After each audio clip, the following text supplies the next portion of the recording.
Ticket ಘೋಷಣೆಗೂ ಮೊದಲೇ ಅಖಾಡಕ್ಕಿಳಿದ ಶಾಮನೂರು ಮೊಮ್ಮಗ. ವಿಧಾನಸಭೆ ಕ್ಷೇತ್ರದ ವಿವಿಧ ವಾರ್ಡ್ಗಳಲ್ಲಿ ಸಮರ್ಥ ಸಂಚಾರ. ಡಿಕೆ ಭೇಟಿಯಾದ ಸಂಸದೆ ಪ್ರಭಾ ಮಲ್ಲಿಕಾರ್ಜುನ್, ಪುತ್ರನ ಪರ ಲಾಬಿ. ದಾವಣಗೆರೆ ದಕ್ಷಿಣ ವಿಧಾನಸಭಾ ಉಪಚುನಾವಣೆಗೆ ಟಿಕೆಟ್ ಘೋಷಣೆಗೂ ಮೊದಲೇ ರಾಜಕೀಯ ಚಟುವಟಿಕೆ ರಂಗೇರಿದೆ. ಶಾಮನೂರು ಶಿವಶಂಕರಪ್ಪ ಮೃತಪಟ್ಟ ನಂತರ ದಾವಣಗೆರೆ ಶಾಸಕ ಸ್ಥಾನ ತೆರವಾಗಿದೆ.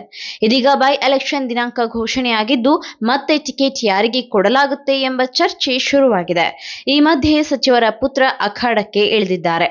ಸಚಿವ ಎಸ್ ಮಲ್ಲಿಕಾರ್ಜುನ್ ಅವರ ಪುತ್ರ ಸಮರ್ಥ ಶಾಮನೂರು ಅಖಾಡಕ್ಕಿಳಿದಿದ್ದು ದಾವಣಗೆರೆ ನಗರದಲ್ಲಿ ರೌಂಡ್ಸ್ ಹಾಕಿದ್ದಾರೆ.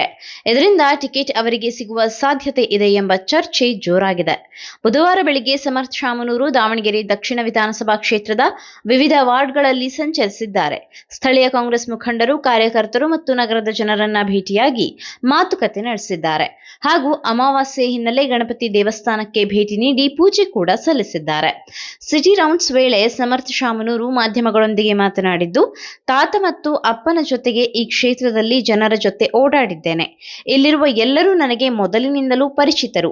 ಅಭ್ಯರ್ಥಿ ಆಯ್ಕೆ ಬಗ್ಗೆ ಎಲ್ಲಾ ಮುಖಂಡರು ಒಟ್ಟಿಗೆ ತೀರ್ಮಾನಿಸಬೇಕೆಂದು ಹೇಳಿದರು.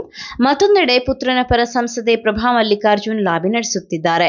ಪ್ರಭಾ ಮಲ್ಲಿಕಾರ್ಜುನ್ ಅವರು ದೆಹಲಿಯ ಕರ್ನಾಟಕ ಭವನದಲ್ಲಿ ಕರ್ನಾಟಕ ಪ್ರದೇಶ ಕಾಂಗ್ರೆಸ್ ಸಮಿತಿ ಅಧ್ಯಕ್ಷ ಡಿಕೆ ಶಿವಕುಮಾರ್ ಅವರನ್ನ ಭೇಟಿಯಾಗಿ ಮಾತುಕತೆ ನಡೆಸಿದ್ದಾರೆ. ದಾವಣಗೆರೆ ದಕ್ಷಿಣ ನಮ್ಮ ಕುಟುಂಬದ ಕ್ಷೇತ್ರ. ನನ್ನ ಪುತ್ರ ಸಮರ್ಥನೆಗೆ ಟಿಕೆಟ್ ನೀಡಿ, ನಾನೇ ಗೆಲ್ಲಿಸಿಕೊಂಡು ಬರುತ್ತೇನೆ ಎಂದು ಡಿಮ್ಯಾಂಡ್ ಮಾಡಿದ್ದಾರೆ.